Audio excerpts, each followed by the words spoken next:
আজকে ওই মা বাবা যার দুনিয়ায় নাই, সাদা কাপড়ের প্যাকেট বানায় কবরে রাখছো। ওই বাবা এমন একটা রাত নাই টেলিফোন করে খবর নেয় নাই। আজকে ওই মা বাবারই কবরে রাইখা কেমনে ঘুমাও রে সন্তান? এত নিষ্ঠুর কেন হইছো? ওই মা বাবার জন্য কি এক ফোঁটা চোখের পানি ছাড়তে পারবা না? ওই মা বাবার ঋণ আদায় করা সম্ভব না রে বাবা।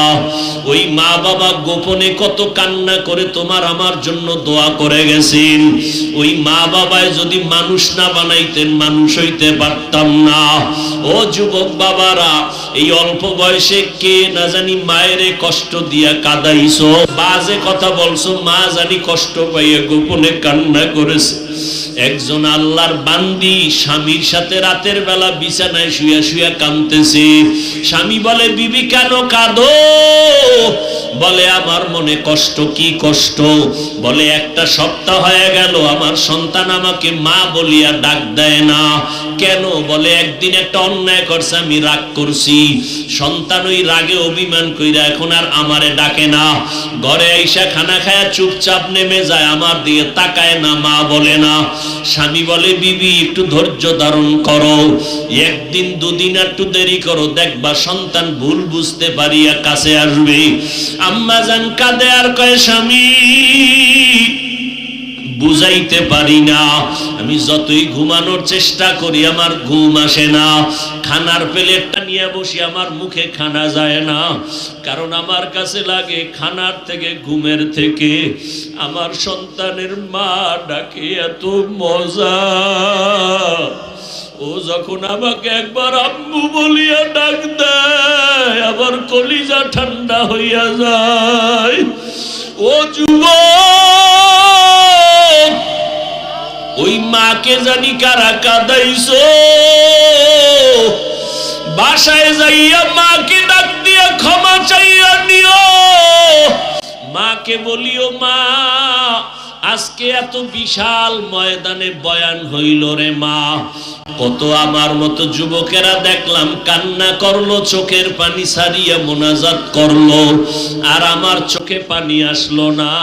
মা মনে হয় যেন গুনার কারণে আল্লাহ বেজার হয়ে গেছে। মা তুমি যদি একটু মাথায় হাত দিয়া দোয়া করিয়া দাও, আল্লাহ হয়তো রহমতের দরজা খুলিয়া দিবে। ও এতিম বাবারা, আমার মায়ার নবীও বড় এতিম। আমার মায়ার নবী দুনিয়াতে আইসা বাবার চেহারা দেখেন নাই। 6 বছরে মা হারাইয়া নবীর চোখে পানি। ওই নবীর শরীরে মশা মাছি বড় হারাম। যেই নবীর শরীরে মশা মাছি পড়ে না, ওই নবী উম্মতের জন্য দিনের দাওয়াত দিতে তায়েফে যায়। তায়েফের কাফের বেঈমানের বাচ্চারা পাথর মারিয়া নবীর শরীর মোবারকে রক্ত ঝরায়। আমার নবীর শরীর থেকে রক্ত পড়ে জুতা মোবারক আটকাইয়া যায়। আমার আল্লাহ কয়, জিবরাইল জলদি করে যাও, আমার মায়ার নবীর কান্না আমি সহ্য করতে পারি না। ও এতিম নবীর আশিক উম্মতের দল, ওই নবীর দিনের জন্য কি মায়া হবে না? চরম এক কঠিন সময় আল্লাহ পাক আমার নবীকে পাঠাইলেন। রহমতের নবী আমার, রূহের জগতের জন্য কেমন রহমত, আলাদা আলোচনা। রহমতের নবী আমার, মায়ের গর্ভের জগতের জন্য রহমত, কবর জগতের জন্য রহমত। আমি শুধু দুনিয়ার জগতের জন্য নবী কেমন রহমত, এই বিষয়ে কিছু কথা বলবো। মায়ার নবী দুনিয়ার জমিনের জন্য কেমন রহমত, শুধু মুমিনের জন্য নবী রহমত এমন না, বেঈমানের জন্য আমার নবী রহমত। আমার নবী যেমন পুরুষের জন্য রহমত, আমার নবী তেমনি ভাবে নারীদের জন্য নবী রহমত। আমার নবী নারীদের জন্য আলাদা রহমত, পুরুষের জন্য আলাদা রহমত। আমার মায়ার নবী শুধু মানুষ তা না, আমার নবী মানুষের জন্য যেমন রহমত, জঙ্গলের প্রাণীদের জন্য আমার নবী রহমত, সমুদ্রের প্রাণীর জন্য আমার নবী রহমত, আমার নবী উড়ন্ত পাখির জন্য রহমত, আমার নবী মরা গাছের জন্য রহমত। এমন একটা সময় আমার নবী জমিনের মধ্যে আসলেন, যেই সময় মক্কার মানুষের মতো চরিত্রহীন খারাপ মানুষ জমিনের কোথাও ছিল না। এতটাই তারা খারাপ, আপন বাবা হইয়া কন্যা সন্তান আসলে সন্তানটারে বাবা নিজে পাথর চাপা দিয়া মেরে ফেলে জবাই করে। কত খারাপ! বর্তমান দুনিয়াটাও কম খারাপ না। সোনার বাংলার ইতিহাস পড়বেন, কয়েকদিন আগে খবর কানে আসলো, দেখি না শুনছি, বাবা মেয়েটাকে হোটেলের মধ্যে ঢুকাইয়া আপন বাবা আপন মেয়েটাকে কয়, আজকে রাতের জন্য তুই আমার কাছে স্ত্রীর মতো। আরো জোরে বলেন। এরে যুবক, রহমতের নবী এমন এক সময় মক্কা নগরীতে আছেন যেই সময় কন্যা পছন্দ করে না। বর্তমানেও কিছু কুলাঙ্গার আছে, কন্যা হলে মনে কষ্ট পায়, বউয়ের সাথে রাগ করে কথা বলে না। আছে না নাই? এরে আল্লাহর গোলাম, অথচ রহমতের নবী আমার, যেই নবীর কোনো তুলনা নাই, ওই নবী বলতেছেন, আমি মুহাম্মদের বিরুদ্ধে কাফের মুশরিকরা মক্কায় ঘুরে ঘুরে কয় মুহাম্মদের কোনো ছেলে নাই, মইরা গেলে মুহাম্মদের বংশ রক্ষা হবে না। অথচ তাকাইয়া দেখো আজ আমার নবীরে যারা গালাগালি করলো ছেলে নাই বলিয়া, ওদের নাম দুনিয়ায় কেউ জানে না। আর আমার নবীর এত গুণগান, নবীর জন্য জীবন দিতে কোটি কোটি প্রাণ তৈয়ার হয়ে আছে। নবী বলেন, আমার কোনো ছেলে নাই, আমি 4 কন্যার বাবা,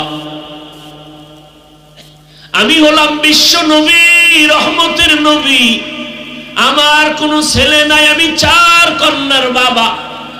ও কন্যার বাবা যারা আছেন, নবী সুসংবাদ দিয়ে বলেন, ও কন্যার বাবারা, যদি তুমি একটা কন্যা পাও তুমি একটা জান্নাতের মালিক, যদি তোমার 2টা কন্যা হয় তুমি 2টা জান্নাতের মালিক, যদি তোমার 3টা কন্যা সন্তান হয় তুমি 3টা জান্নাতের মালিক, 4টা কন্যা যদি পাও তুমি 4টা জান্নাতের মালিক। চাইছিলাম ছেলে, আল্লাহ দিল মেয়ে, মন বড় খারাপ না রে বাবা। তাকাইয়া দেখো, একজনের 5টা ছেলে আছে, 2টা মেয়ে আছে। খবর নিয়ে দেখো মেয়ের বাবার কাছে, 5টা ছেলে বাবার খবর নেয় না, মাইয়ারা বাবার কথা ভুলতে পারে না। ছেলেরা বাবারে খানা দিবে কি না দিবে কোনো গ্যারান্টি নাই, কিন্তু মেয়ে 1 ফোঁটা বিন্দু রক্ত থাকতেও মা বাবাকে ফেলে দিবে না।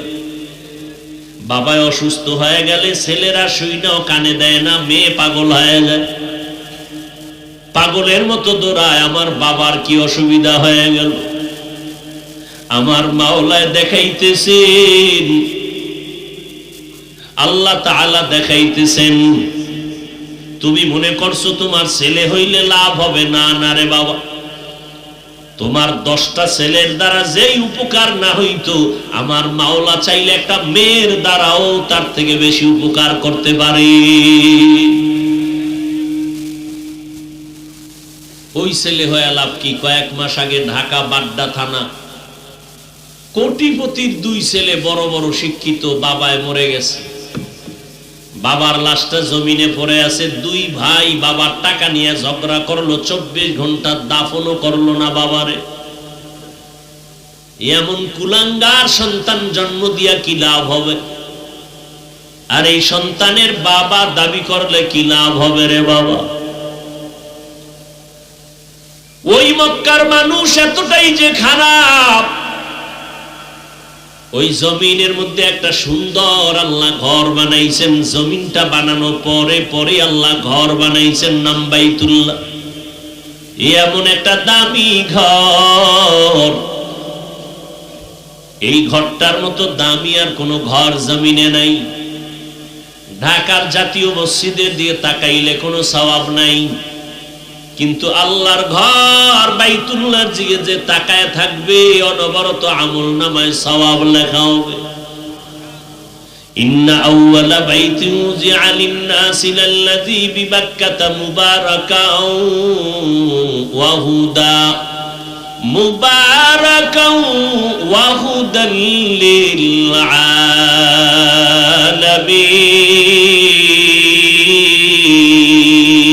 আলামিন।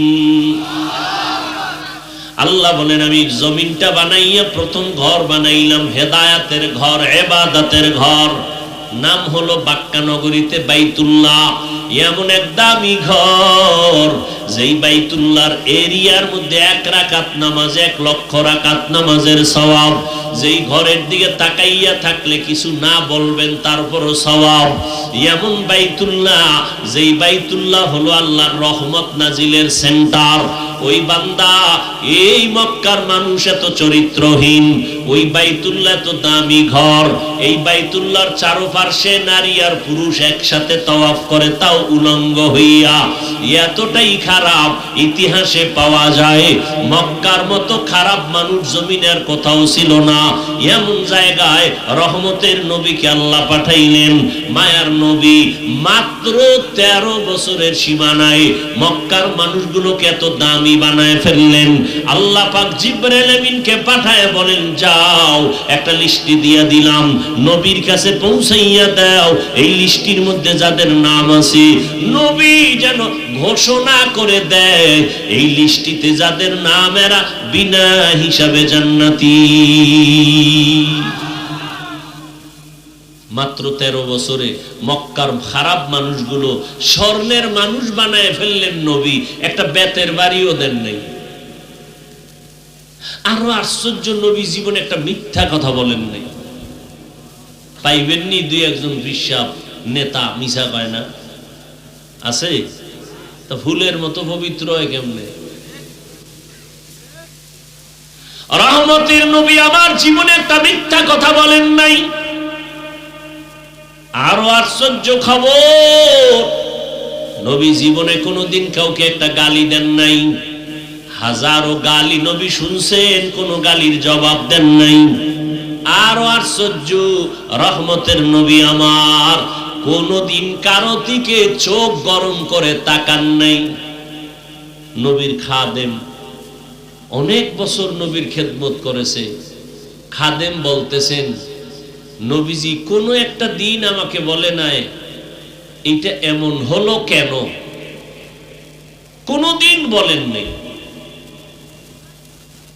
নবীর আদর্শ দিয়া পুরা মক্কা স্বর্ণের মক্কা বানায় ফেললেন। ওই নবী বিদায় বেলা চ্যালেঞ্জ দিয়ে গেলেন, ও উম্মতেরা, আমি নবী বিদায় হয়ে গেলাম, তোমরা যারা আমাকে খুঁজে পাইবা না, আমি 2টা জিনিস তোমাদের জন্য রেখে গেলাম, আঁকড়াইয়া ধরো, সম্মান কমবে না। قال النبي صلى الله عليه وآله وسلم تركت فيكم أمرين لن تضلوا ما تمسكتم بهما কিতাব আল্লাহি ওয়া সুন্নাত রাসূলি। পয়গম্বর বলেন, ও উম্মতের দল, 2টা জিনিস আঁকড়াইয়া ধরো, সম্মান কখনো যাবে না। 1 নাম্বার কোরআন, 2 নাম্বারের নবীর আদর্শ সুন্নাত।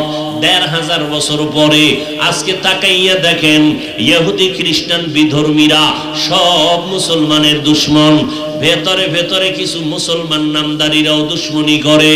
এরপরও তাকায় দেখেন মহামারী করোনা চলে গেল। এই করোনার ভেতরে স্কুল বন্ধ, কলেজ বন্ধ, ব্যবসা বন্ধ, চাকরি বন্ধ, আল্লাহর কোরআনের মাদ্রাসা একটাও বন্ধ হয় নাই। আর কি দেখাইবেন আল্লাহ চোখের সামনে? এই দুনিয়াতে এখনো তাকায়া দেখেন, যাদের কাছে কোরআন আছে, যাদের কাছে নবীর আদর্শ আছে, নবীর মোহাব্বত আছে, এদের মতো সম্মানে জমিনে আর কেউ নাই। এরে নবীর উম্মতের দল, ওই জমিনের মানুষগুলো কতটাই খারাপ। বিধবা নারীদের অপছন্দ করে। মায়ার নবী, রহমতের নবী, বিশ্ব নবী, কতটা পাওয়ারফুল নবী আমার। এমনি তো নবী হিসাবে শক্তি বেশি, আবার ভরা যৌবন, বয়স 25 বছর। ওই সময় আমার নবী আরবের নারী খাদিজা রাদিয়াল্লাহু তাআলা আনহার বয়স 40। আল্লাহর নবী তাকে বিবাহের বন্ধনে আবদ্ধ করলেন। এরে পর্দার আড়ালের আম্মা জান খাদিজা রাদিয়াল্লাহু তাআলা আনহাকে 40 বছর বয়সে, নবীর বয়স 25, বিবাহ করলেন। আম্মা জান খাদিজা রাদিয়াল্লাহু আনহা আগে দুইজন স্বামী বিদায় হলো, সন্তান দুইটা চলে গেল। আম্মা জান নবীর ঘরে আসলেন 40 বছরে, আমার নবী 25 বছরে বিবাহ করলেন। নবী বলেন, আমার যত সন্তান খাদিজাতুল কুবরার গর্ভ থেকে আসছে, আমি মুহাম্মদ 4 কন্যার বাবা হয়েছি। এই 4টা কন্যা খাদিজা রাদিয়াল্লাহু আনহা থেকে আসছে। আমার কনিষ্ঠ কন্যা ফাতেমা রাদিয়াল্লাহু আনহা। আজকে গোটা দুনিয়াতে আওলাদে রাসূলের বংশ জিন্দা আছে, নবীর বংশ পুরুষের দ্বারা জিন্দা না। ফাতেমা রাদিয়াল্লাহু তাআলা আনহার মাধ্যমে আওলাদে রাসূল জিন্দা, নবীর বংশ জিন্দা আছে এখনো ফাতেমা রাদিয়াল্লাহু আনহার মাধ্যমে। আল্লাহর শুকর, নবীর কলিজা ফাতেমা রাদিয়াল্লাহু আনহা, তার কলিজা ইমাম হাসান হুসাইন রাদিয়াল্লাহু আনহুমা। আল্লাহর শুকর, হাজী সাহেব নিজের নামটাও দিলে চাইলে পারতেন।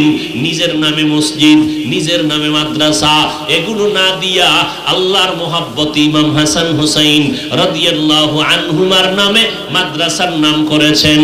ইনশাআল্লাহ এটাই হবে দুনিয়া আখিরাতের সফলতার কারণ। ওগো নবীর উম্মতেরা,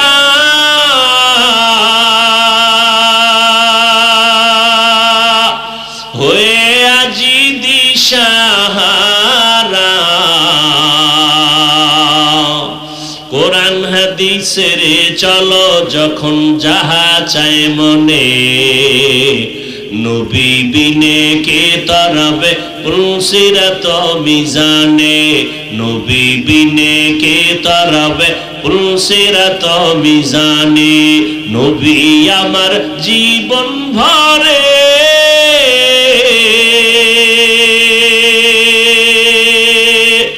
দিনের লাগি কষ্ট করে, দান দান শহীদ করিলেন উহুদেরই ময়দানে, নবী বিনে কে তারাবে পুলসিরাত মিজানে, নবী বিনে কে তারাবে পুলসিরাত মিজানে। ও নবীর আশিক উম্মতের দল, আল্লাহ পাক রব্বুল আলামিন আমার নবীর মাধ্যমে জমিনের মধ্যে রহমতের বাড়িধারা বহন করায় দিলেন। আমার নবীর কারণে আজ আমাদের কপাল খুলে গেল। যদিও নবী নাই, নবীর উম্মত হওয়ার কারণে হাজারো অন্যায় করিয়াও আমরা পার পেয়ে যাইতেছি। ও নবীর আশিক উম্মতের দল, নবীর মাধ্যমে আল্লাহ বিধবা নারীর সম্মান বাড়ায় দিলেন। নবীর মাধ্যমে কন্যা সন্তানদের মর্যাদা আল্লাহ বাড়ায় দিলেন। এরে পর্দার আড়ালের আম্মা জানেরা, ভালো করে শুনেন, আপনাদের এত দাম। আপনারা নবী না, নবীদের মায়ের মতো মা, সাহাবায়ে কেরামের মায়ের মতো মা। আপনারা হাফেজ আলেমদের মায়ের মতো মা। এরে আম্মা জানেরা, আপনারা ফাতেমা রাদিয়াল্লাহু আনহার মতো নারী, খাদিজা রাদিয়াল্লাহু আনহার মতো নারী, আপনারা আয়েশা রাদিয়াল্লাহু আনহার মতো দামি নারী, ইসমাঈল নবীর মা হাজেরা আলাইহিস সালামের মতো দামি নারী, আপনারা ঈসা নবীর মা মারিয়াম আলাইহিস সালামের মতো দামি নারী। এরে আম্মা জান, আপনাদের অবদানের কারণে এই জমিনের মধ্যে দামি দামি সন্তান আসছে। আখিরাতের লাইনে বলেন আর দুনিয়ার লাইনে বলেন, মায়ের অবদানের কারণে সন্তান ভালো, চেয়ারম্যানের ব্যবহার ভালো, এসপি সাহেবের ব্যবহার ভালো, ডিসি সাহেবের ব্যবহার ভালো। খোদার কসম, এগুলো তাদের ব্যক্তিগত বাহাদুরি না, একমাত্র মায়ের দোয়া, মায়ের অবদান। মদিনাতুল মুনাওয়ারা থেকে ভারতের জমিনে একজন আল্লাহর ওলি আসলেন, খাজা মুঈনুদ্দিন চিশতি আজমিরি রহমাতুল্লাহি আলাইহি। ভারতের দাঁড়ে দাঁড়ে ঘুরলেন, বিধর্মীদের কাছে কালেমার দাওয়াত দিলেন। লক্ষ লক্ষ বিধর্মী কালেমা পড়েছেন খাজা মুঈনুদ্দিন চিশতি আজমিরি রহমাতুল্লাহি আলাইহির হাতে। আর বিধর্মীরা পর্যন্ত ওই খাজা মুঈনুদ্দিনের নাম শ্রদ্ধার সাথে বরণ করে নেয়। ও পর্দার আড়ালের আম্মা জানেরা, ভালো করে শুনে নেন, কিয়ামতের ময়দানে নারীদের অবদান হবে সবথেকে বেশি। আল্লাহ যদি কোটি কোটি কোটি মানুষের সামনে আল্লাহ যদি জিজ্ঞাসা করে, ও হাসরের মানুষ, আজকে কই ব্যক্তিকে আমি দেখতে চাই? প্রথম কে আমার নবীর হাতে হাতটা লাগাইয়া কালেমা গ্রহণ করেছো? প্রথম আমার মুহাব্বতের নবী, ওই নবীর সাথে কালেমা কে পড়েছো? প্রথম যে পড়ছো, দাঁড়াও। আল্লাহর কসম করে বলি, ও বৃহত্তর সিরাজগঞ্জের মানুষেরা, একজন পুরুষও দাঁড়াইবার সাহস হবে না।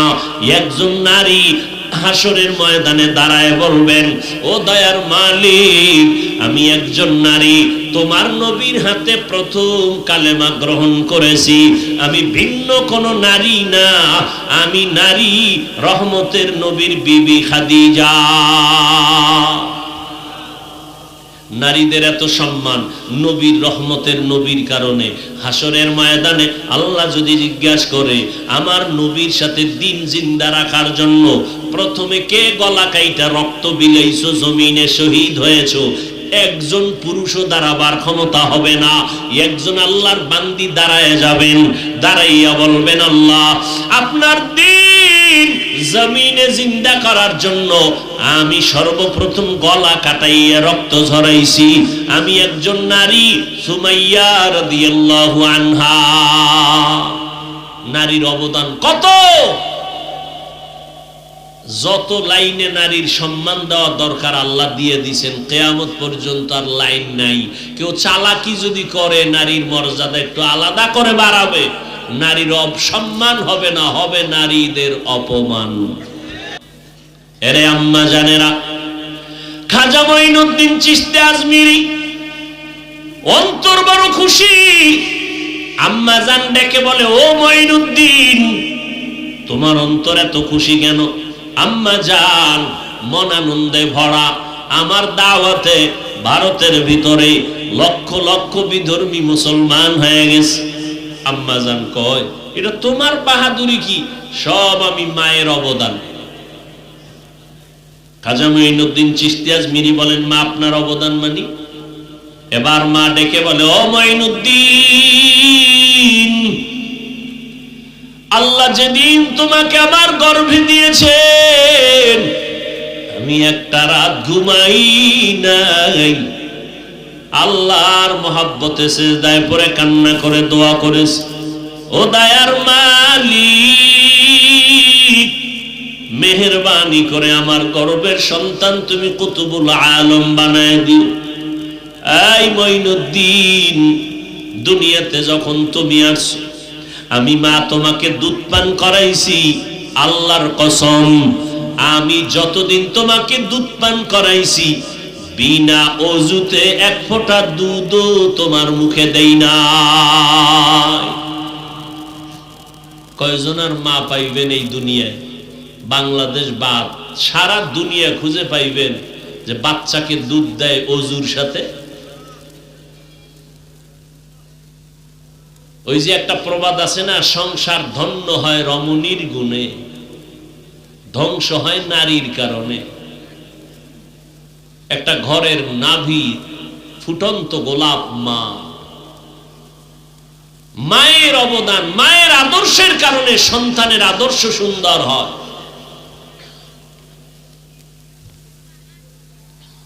নবীর একজন সাহাবী, একদিকে তার চাচতো ভাই হযরত আলী রাদিয়াল্লাহু তাআলা আনহু, মাত্র 7 থেকে 12 বছরের মাঝখানে নবীর হাতে হাত লাগায় কালেমা পড়লেন। হযরত আলী বলেন, আমার নবী আমাকে তার মোহাব্বতের কনিষ্ঠ কন্যা ফাতেমাকে বিবাহ দিয়েছে। আমি আলী কোথাও কাজ করে একদিন মসজিদে ঢুকলাম, দেখি নবী বসে আছেন, সামনে সাহাবায়ে কেরাম। জটিল একটা প্রশ্ন চলতেছে, কেউ জবাব দেয় না। জটিল প্রশ্ন, এই দুনিয়াতে নারীদের জন্য শ্রেষ্ঠ গুণের নাম কি? কোন গুণটা নারীদের জন্য শ্রেষ্ঠ গুণ? নবীও বসা, সাহাবায়ে কেরাম বসা, কেউ জবাব দেয় না। হযরত আলী বলেন, আমি ভেতরে ঢুকলাম, বসলাম। কিছুক্ষণ পরে আমি ওখান থেকে বের হইয়া ঘরে গেলাম। ঘরের দরজায় গিয়ে সালাম দিলাম, আসসালামু আলাইকুম ইয়া আহলাল বাইত। ও সিরাজগঞ্জের মানুষ, নবী সুন্নত দেখায় গেছেন, ঘরে ঢুকলে জোরে সালাম দিবেন, সুন্নত। আস্তে না জোরে? জোরে দিবেন, জিনেরাও শুনবে, ফেরেশতারাও শুনবে। শুধু তাই না, জোরে যদি সালাম দেন, ওই সালামের বরকতে যদি ঘরের মধ্যে, বাড়ির মধ্যে খারাপ কোনো কিছু থাকে, সালামের বরকতে বের হয়ে যাবে। তাবিজ লাগাইছেন কেন? তাবিজ তো মদিনার নবী দিয়ে গেছেন। ঘরে ঢুকবেন, জোরে সালাম দিবেন, এটা বড় তাবিজ। আলাদা কোনো সুতায় তাবিজ লাগবে না, জোরে সালাম দিবেন। ডান পাও দিয়া বাড়ির মধ্যে ঢুকবেন, ঢুইকা সালাম জোরে দিয়া বিসমিল্লাহ পড়বেন, এরপরে দুরূদ শরীফ পড়বেন, কুল হুয়াল্লাহ সূরাটা পড়বেন। রিজিকের বরকত ছুটাইবে কে? আল্লাহ যেই রিজিক দেবে, খাওয়ার মানুষ থাকবে না। এই তাবিজ ব্যবহার করেন, খালি ঘুমায় ঘুমায় জান্নাত পাইবেন, আমল করবেন না। সহজ আমল। ঘরে ঢুকবেন, ডান পা দিয়া জোরে সালাম দিবেন, বিসমিল্লাহ পড়বেন, দরুদ শরীফ পড়বেন, এরপরে কুল হুয়াল্লাহ সূরা পড়বেন। রিজিকের বরকত বাড়ির মধ্যে বাড়তে থাকবে, কোনো খারাপ আসরওয়ালা জিনিস বাড়ির মধ্যে থাকবে না। এরে আল্লাহর বান্দা হযরত আলী বলেন, আমি বাড়ির দরওয়াজায় গিয়ে সালাম দিলাম, আসসালামু আলাইকুম ইয়া আহলাল বাইত। ফাতেমার কণ্ঠে ঘরের ভেতর থেকে জবাব আসলো, ওয়া আলাইকুমুস সালাম ওয়া রাহমাতুল্লাহ। দরজাটা খুলে দিলেন। আপনাদের কষ্ট হইতেছে মনে হয়? হ্যাঁ, আর একটু সামনে আগাবো? আল্লাহ সবাইকে কবুল করেন। কিছু বেরান্না মানুষ আছে, 2 ঘন্টা বয়ান শুনবে, কিন্তু এই বরকতের মোনাজাতে অংশগ্রহণ করবে না। আসলে এটা কপাল। কপাল যদি খারাপ হয়, তা আমি হাফিজুর রহমান কেন, সারা দুনিয়ার হুজুরেরা কেন, স্বয়ং নবীও বয়ান করে কালেমা পড়ে না। এরকম 2-1 বেঈমানের নাম জানেননি? নবীর বয়ানেও কালেমা পড়ে না, কত বড় বেঈমান! নাম কি?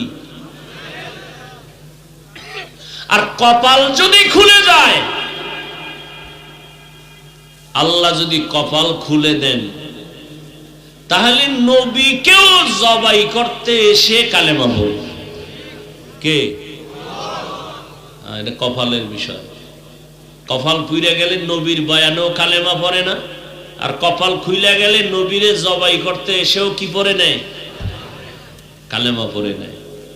হযরত ওমর নবীরে জবাই করতে এসে কালেমা পড়ে, কত দামি হয়ে গেলে। একটু চিন্তা করেন তো, বালিশে মাথা লাগায় এটা কেমন মানুষ যে ওমর রাস্তা দিয়ে ঢুকলেই শয়তান টের পাইলে দৌড়। ওমর যেই রাস্তায় ঢুকে শয়তান ওই রাস্তায় থাকে না, পালায় যায়। কেমন মানুষ, শয়তান ভয় পায়। আমাকে বাঙালি একটাই কয়, হুজুর শয়তান আমারও ভয় পায়। কেন? কয় আমি ওর থেকে বড় শয়তান। আমি যেই পরিমাণ শয়তানি আমি জানি, শয়তানও জানে।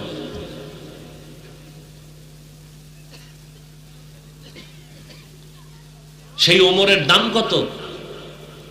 নবী বলেন, আকাশে তাকায় দেখো অগণিত তারকা, আমার ওমরের দিকে তাকায় দেখবা তার অগণিত নেক আমল। নবী বলেন, আমি মুহাম্মদের পরে নতুন যদি আল্লাহ কাউকে নবী বানাইতেন, ওমরকে বানাইতেন। লাউ কানা বাদি নবিয়্যুন লাকানা ওমর। নবী বলেন, আমার পরে যদি আল্লাহ কাউকে নতুন করে নবী বানাইতেন, ওমরের নবী বানাইতেন। সেই ওমরের এত দাম। আমার আল্লাহ কোরআনে আয়াত নাজিল করেছেন, আয়াত নাজিল করে কয়, নবীজি ওমরের মত আমি মেনে নিলাম, আপনিও মেনে নেন। আয়াত নাজিল করে নবীরে জানায় দিলেন ওমরের এত দাম যে আল্লাহ তার মতে একমত হইয়া কোরআনে আয়াত নাজিল করছে। হযরত আলী বলেন, আমি ঘরে ঢুকলাম, সালাম দিলাম, ফাতেমা দরজা খুলে দিলেন। দেখলাম হাতের মধ্যে কাজ সব বন্ধ। ঘরের মধ্যে এখন স্বামী আসছে, কোনো কাজ চলবে না। এখন স্বামীর খেদমত হলো সুন্নত। আর আমগো আম্মাজানেরা কি করে?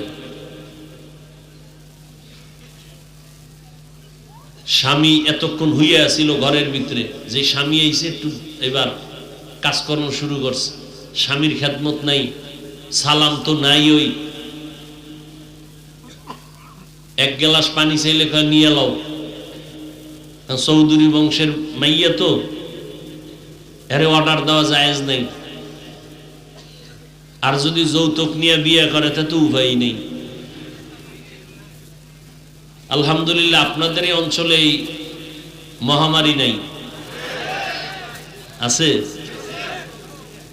হায় হায়, বিয়ার আগেই কয় বিদেশে যাওয়ার ভিসাটা লাগবে। কেমন ইতর যে শ্বশুর বাড়িতে ভিসা লইব বিদেশ যাওয়া। আহ, তো বিদেশ যাবা বউ কয় আমার ছোট ভাই আছে পাহারা দিব। কি আল্লাহ হেদায়েত দান করুন। ওই যে একটু আগে কইছি না, যেই আকাম চলে এই জমিনে, মুহাম্মদের উম্মত না হইলে টের পাইতেন, ঘুমের তো ওইটা দেখতেন চেহারাটা শুকর বানরের মতো হয়ে গেছে। শুধু শ্রেষ্ঠ নবীর উম্মত হওয়ার কারণে আল্লাহ ইজ্জত নষ্ট করেন না, নবীজির মহব্বতে। ফাতেমা রাদিয়াল্লাহু তাআলা আনহা দরজা খুলে দিলেন। স্বামী ঘরে আসছেন। হালপুরসি জিজ্ঞাসা করেন, কোথা থেকে আসলেন? রহমতের নবীর দরবার থেকে। আব্বাজান কেমন আছেন? আলহামদুলিল্লাহ, কিন্তু একটু পেরেশান দেখলাম। ফাতেমা রাদিয়াল্লাহু আনহা বলেন, আব্বাজানের কি পেরেশান?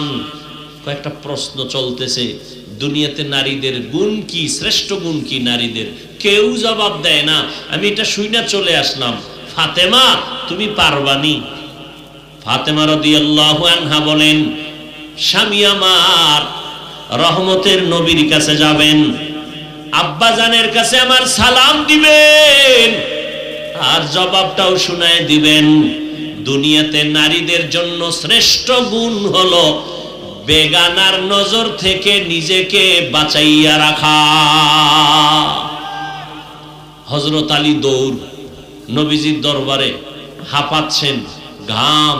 নবী বলেন, এই আপনি একটু আগে গেলেন, আবার দৌড়ে আসলেন, কোথায় গেছিলেন? কয় ঘরের থেকে আসছি। তাই আমার কলিজার টুকরা ফাতেমা কেমন আছে? আলহামদুলিল্লাহ ভালো আছে। নবী জবাব পেয়েছেন না, আপনার ফাতেমা জবাব দিয়েছেন। তাই বলে, হ্যাঁ, কি জবাব দিয়েছেন? হযরত আলী বলেন, ইয়া রাসূলুল্লাহ। ফাতেমা রাদিয়াল্লাহু আনহা জবাব দিলেন, নারীদের জন্য শ্রেষ্ঠ গুণ হলো বেগানার নজর থেকে নিজেকে বাঁচাইয়া রাখা। নবী বলেন আমার কলিজা তো আমার কলিজা ফাতেমা ছাড়া এই জবাব আর কে দিবে? আমি দোয়া করি ফাতেমার জন্য। নবী এমন দোয়া দিলেন যে ফাতেমার মাধ্যমেই বর্তমান দুনিয়াতে রসুলের বংশ এখনো জিন্দা আছে। আওলাদে রসুল শুনেন না নাম আওলাদে রসুল? এই আওলাদে রসুল সব ফাতেমা রাদিয়াল্লাহু আনহার বংশ থেকে, তার মাধ্যমে। এরে পর্দার আড়ালের আম্মা জানেরা, ও যুবক, আমি যে এতক্ষণ চিল্লাইয়া তোমার পায়ে ধরে বিনয়ের সাথে কথা বলতেছি, দুনিয়ার সব ডাক্তারের একমত কথা বলার মতো কষ্টের আর কোনো কাজ জমিনের মধ্যে নাই। এরপরও বাবা এত কষ্ট করে বিনয়ের সাথে কথা বলি, একবারও কিন্তু বলি নাই বাধ্য করে যে আলেম হওয়া লাগবে, মাদ্রাসা আসতে হবে, স্কুল ছেড়ে দাও, বলি নাই রে বাবা। ও যুবক বাবা, আজকে তোমার মতো যুবকের দ্বারা কত আশা, কলিজা ভরা আশা। তোমার একটা যুবকের মধ্যে এত গুণ আল্লাহ দিছেন, গোটা দুনিয়াটাকে নিয়ন্ত্রণ করার মতো গুণ আল্লাহ তোমার মধ্যে রাখছেন, তুমি ব্যবহার করো না। ইহুদি বেঈমানেরা যদি দুনিয়া কন্ট্রোল করতে পারে, তুমি আমার নবীর শ্রেষ্ঠ উম্মত কেন পারবা না?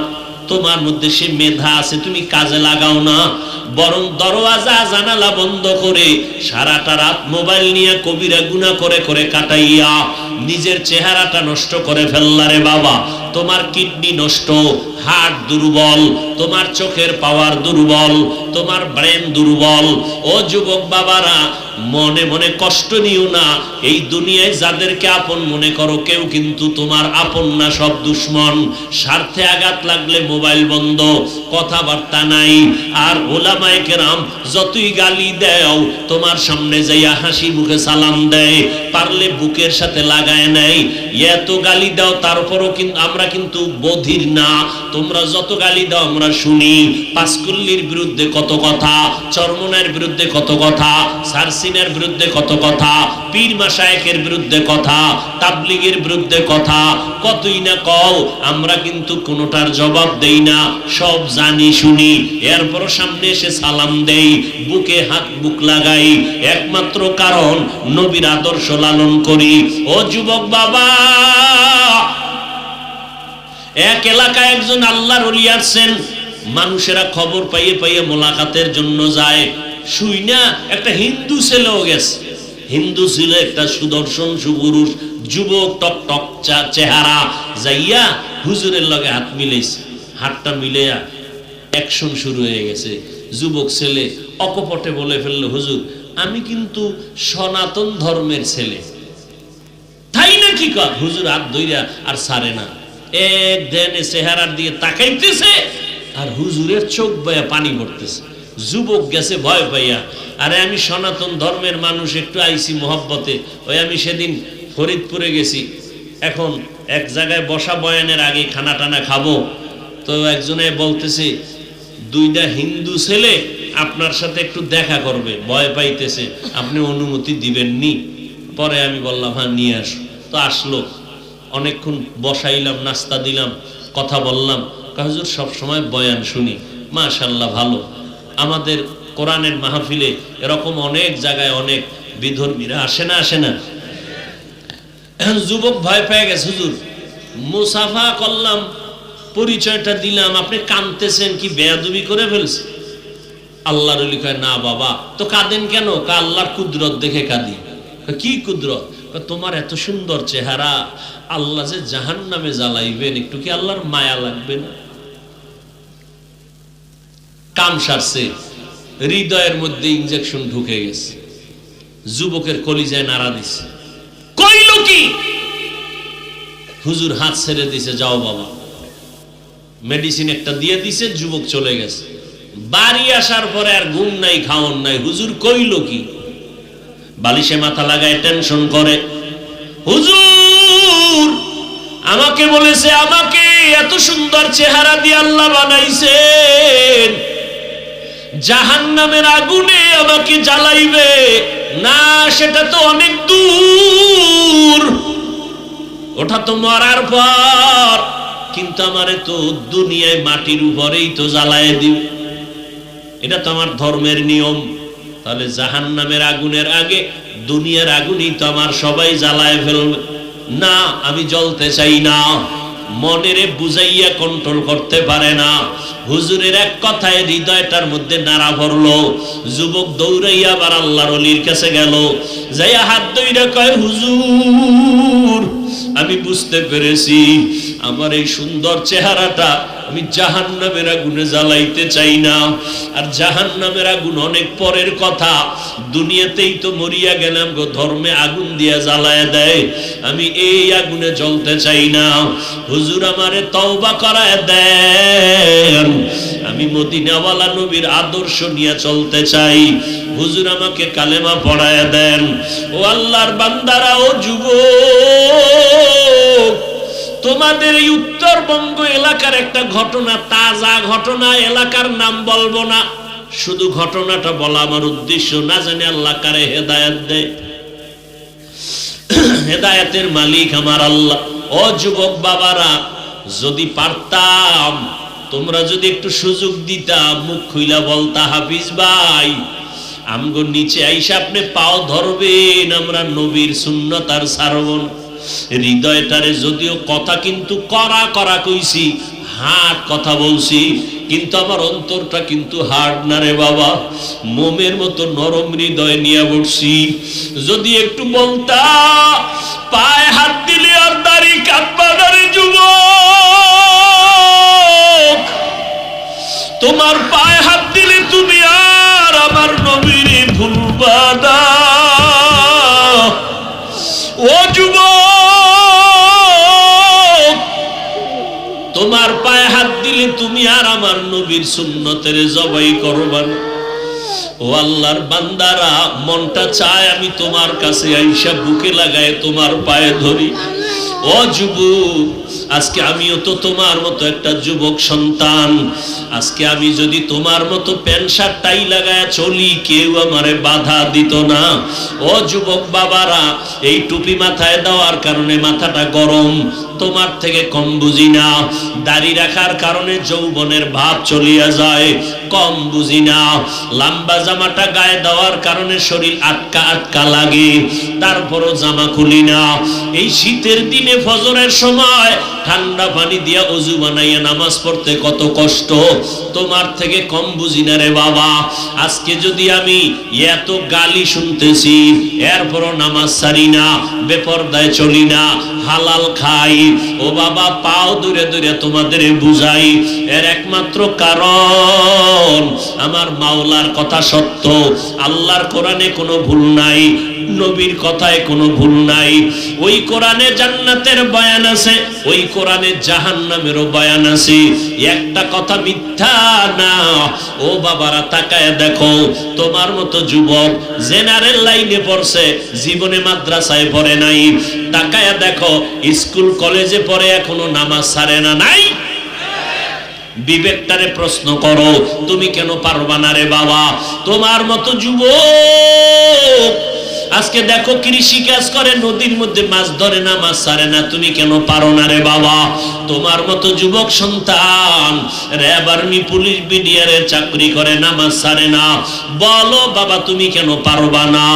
ও যুবক, তুমি একটা আদর্শ ডাক্তার হও, আমি দোয়া করে গেলাম, তুমি একজন ইঞ্জিনিয়ার হও, তুমি একজন প্রফেসর হও, তবে আমার দাবি বেয়াদব হইও না, তোমার আচরণে যেন আলেমরা কষ্ট না পায়, তোমার ব্যবহারে যেন মা বাবার অন্তরে কষ্ট না যায়, তোমার ব্যবহারে যেন মুরব্বীরা কষ্ট না পায়। এই উত্তরবঙ্গের একটা ঘটনা একজন আল্লাহর ওলির জবান থেকে আমি শুনছি। একটা সন্তান যুবক সারাদিন দুষ্টামি করিয়া সন্ধ্যাবেলা ঘরে গেছে, ঘরে যাইয়া আব্বা জানের কয়, আব্বা জান আমাকে 10,000 টাকা দাও। সন্ধ্যার টাইমে বাবাই বুঝতে পেরেছে এখন যদি আমি বাচ্চাটারে টাকা দেই 10,000, আমার সন্তান বন্ধু বান্ধব নিয়ে মদের আড্ডায় যাবে, আর ওখানে গিয়া নেশা পান করে মাতাল হয়ে যাবে। বাবাই বলে, খবরদার, আমি তোমাকে একটা টাকাও দিব না। সন্তান নিজের রাগটারে দমন করতে পারে না, বারবার বলে, আব্বা জান 10,000 টাকা দাও, 10,000 টাকা দাও, 10,000 টাকা দাও। বাবাই বলে আমি দিবই না, দিবই না, দিবই না। সন্তান রাগকে কন্ট্রোল করতে না পাইরা এইবার বাবার টাকার মায়ায় পড়িয়া বাবার উপরে ক্ষিপ্ত হইয়া বাবার গায়ে হাত তোলা শুরু করলো, বাবার উপরে প্রহার শুরু করলো। এমন ভাবে আঘাত, বুড়া বাবা রাস্তার আওয়াজ, রাস্তার পাশে ঘর, সন্তানের আঘাতে বাবায় মাটিতে পড়ে গেল, রক্ত বের হয়ে মাটির জমিন লাল হয়ে গেল। পেছনের ঘরে আম্মা যান এই অবস্থা দেখে একটা দৌড়াইয়া সন্তানের পা জড়ায় ধরছে আর বলে, বাবা তোর বাবারে আর মারবি না, তোর পায়ে ধরে মাপ চাই, তুই বাবারে আর মারিস না। মায়ের একটা লাথি মাইরা সন্তানটা এবার বের হয়ে গেল, হুন্ডা নিয়ে এবার চলতেছে বন্ধুদের আড্ডায় যাবে। মাওলার কুদরত, সন্তানটা হুন্ডা চালাইয়া যায়, ওদিকে মা আসমানের দিকে তাকায়া চিল্লায় কয়, হে মালিক, আমার সন্তানের ফিরাইয়া দিও না রে মালিক, এই সন্তানের মার আর কয়দিন খাবো, হেদায়াত থাকলে দিও, না হয় এই সন্তানের মুখ আমি মায়েরে দেখায়ও না। দরজাটা ভিতর দিয়ে এমন ভাবে আটকাইছে, সন্তান যদি আইসা দরজা ভাঙ্গে তারপর আর দরজা খুলবে না মা, এমন ভাবে আটকাইয়া দিল। বাবায় বিছানায় শুয়ে কাঁদতেছে, মাও কান্না করে, রাত্র গভীর। এদিকে আমার মাওলার কুদরত, যুবক ছেলেটা হুন্ডা নিয়ে রাস্তা দিয়া যায়, তাকায় দেখে রাস্তার পাশে এরকম প্যান্ডেলে একজন আল্লাহওয়ালা বয়ান করে মা বাবার খেদমতের উপরে। যুবক ছেলেটা হুন্ডা থামায় দাঁড়ায় দাঁড়ায় বয়ান শুনলো, আল্লাহর ওলিদের বয়ান, মনে হয় যেন কঠিন, বড় আকর্ষণ অন্তরে। যুবকের হৃদয়টা চুম্বকের মতো একটা টান দিছে। যুবক দাঁড়াইয়া কিছুক্ষণ বয়ান শুই না, হুন্ডাটার মধ্যে তালা মাইরা মাঠের পিছনে বসে গেছে। আল্লাহর ওলি এমন বয়ান দিলেন, এক পর্যায়ে যুবক ওই পিছনে বয়া কান্না শুরু করলো। কান্না করতে করতে এক পর্যায়ে মাটিতে গড়াগড়ি খায় চিৎকার শুরু করলো। ওই যুবকের চিৎকারে পুরো ময়দানটা থরথর করে উঠলো, সবাই নজর করে আসে। আল্লাহর ওলি বয়ান করার মধ্যে নজর পড়ে গেল। হুজুরে বয়ান থামায় বলে, যুবক বাবাটারে আমার সামনে নিয়ে আসো। সামনে নিয়ে আসলো, হুজুর মোনাজাত দিলেন, মোনাজাত দিয়া বিদায় দিয়া যুবকটারে আইসা ডাক দিয়া কাছে আইনা কয়, বাবা এত চিল্লায় কান্না কেন? আমি তো দেখলাম তুমি হুন্ডা থামায় এখানে আসছো, মনে হয় মারাত্মক কোনো অসুবিধা তোমার আছে। এবার যুবক হুজুরের পা জড়ায় কয়, হুজুর আমারে আল্লাহ মাফ করবে নি,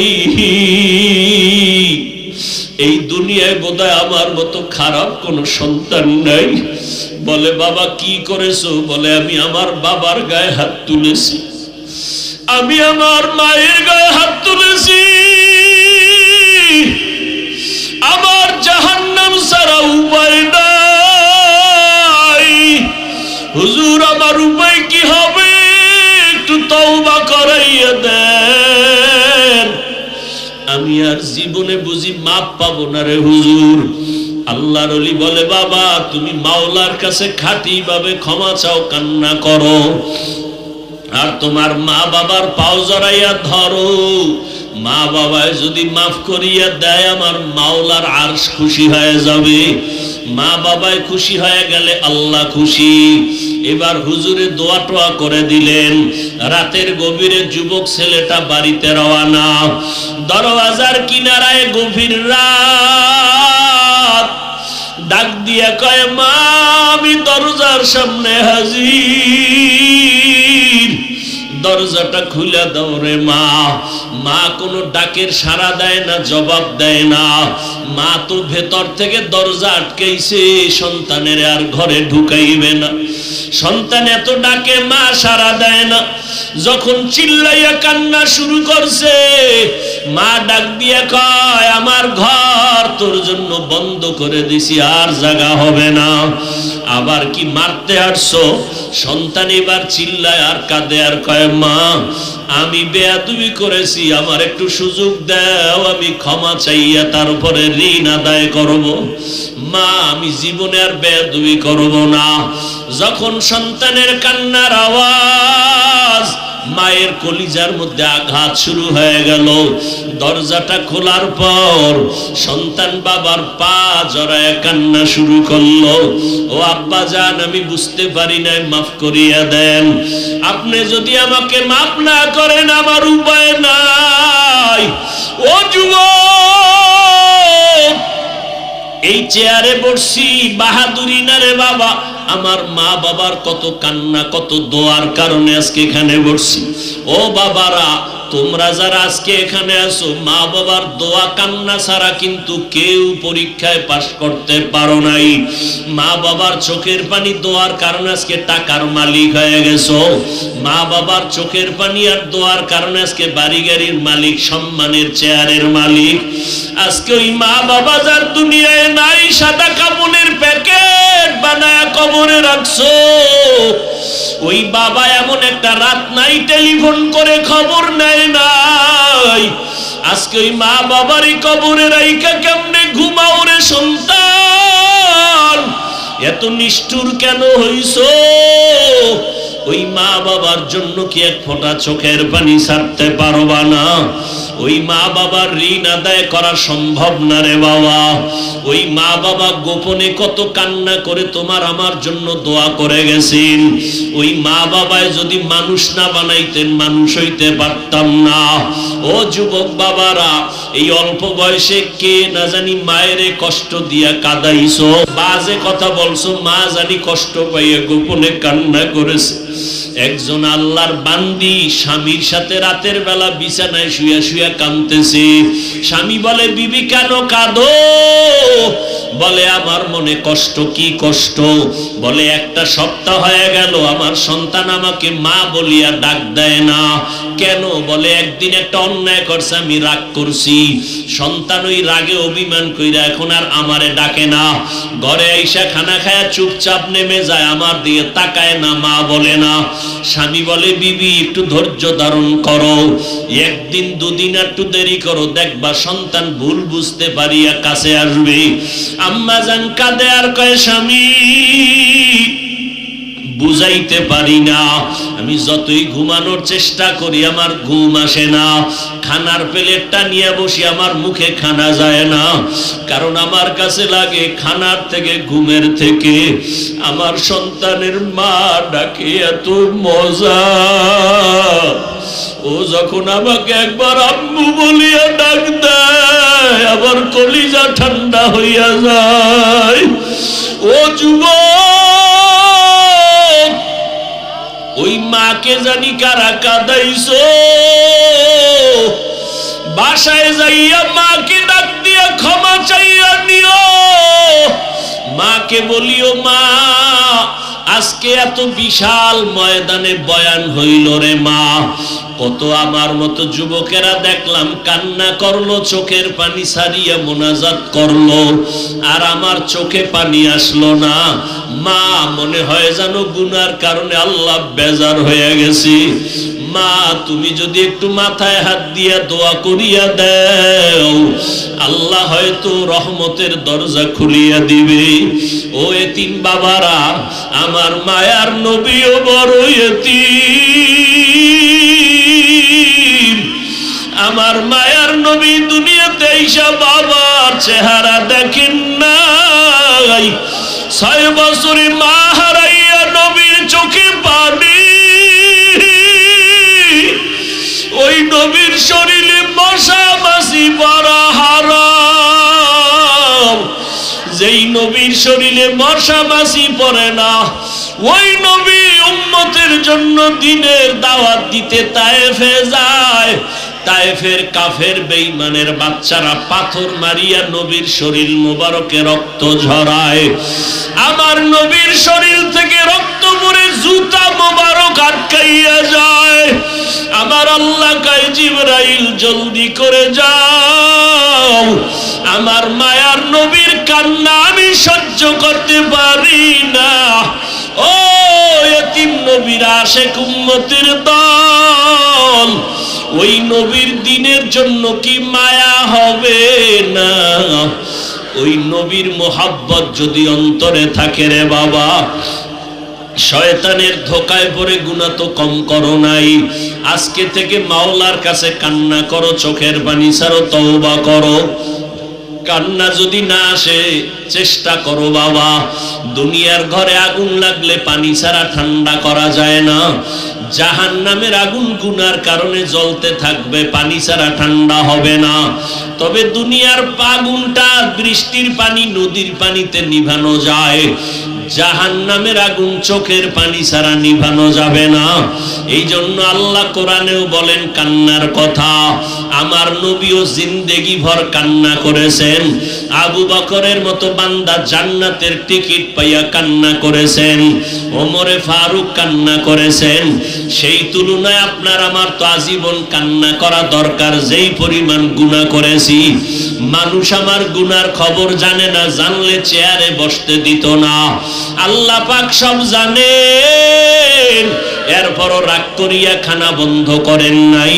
বরং আমার আল্লাহ ডাকতেছেন, বান্দা কই গেছো, আয় আয় আয়।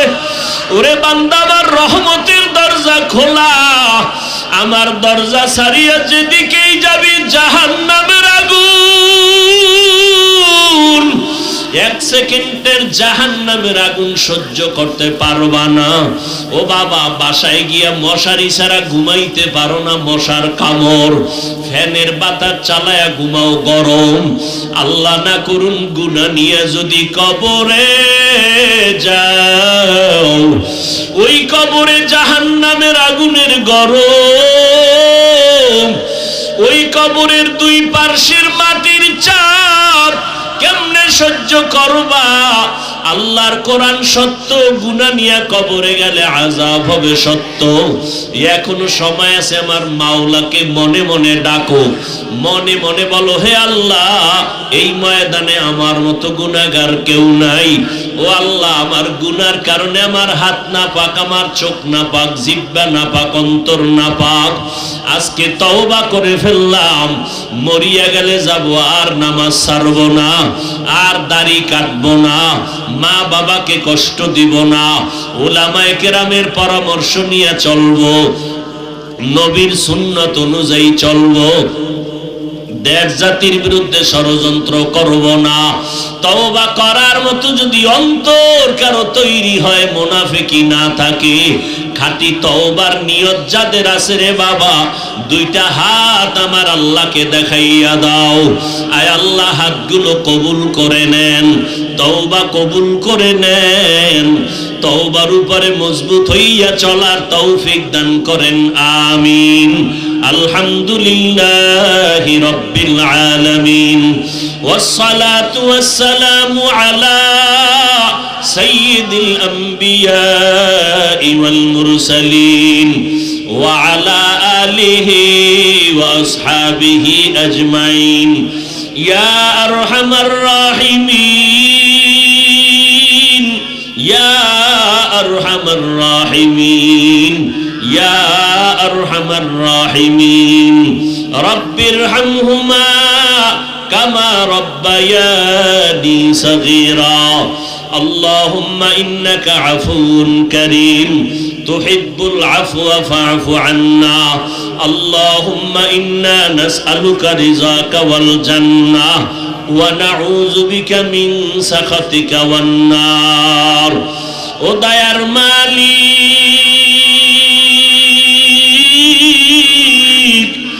গুনার বোঝা নিয়ে আপনার দরজায় হাজির। দুনিয়াতে যেদিন আসছিলাম কত পবিত্র, মা বাবা কত আনন্দ করেছিলেন। আজকে গুনার কারণে সেই জীবনটা নাপাক হয়ে গেল। তওবার নিয়তে হাত তুলেছি, আর গুনাহ করব না। মেহেরবানি করে আমাদের সকলের জীবনের সব গুনাহগুলো মাফ করে দেন আল্লাহ। আয় আল্লাহ মাহফিল কবুল করে নেন, আগামী কালকের মাহফিল কামিয়াবির সাথে কবুল করে নেন। আয় আল্লাহ মাদ্রাসা কবুল করে নেন, উলামায়ে কেরাম মুরব্বীরা, যুবক ভাই, ছাত্র ভাই, কত ব্যবসায়ী চাকরিজীবীরা হাত তুলেছেন, মা বোন সহ সবাইকে কবুল করে নেন আল্লাহ। এলাকার ঘরে ঘরে শান্তি দান করেন, সুন্নতের বাতি জ্বালায়া দেন। আয় আল্লাহ সারা দুনিয়াবাসীকে মাফ করে দেন।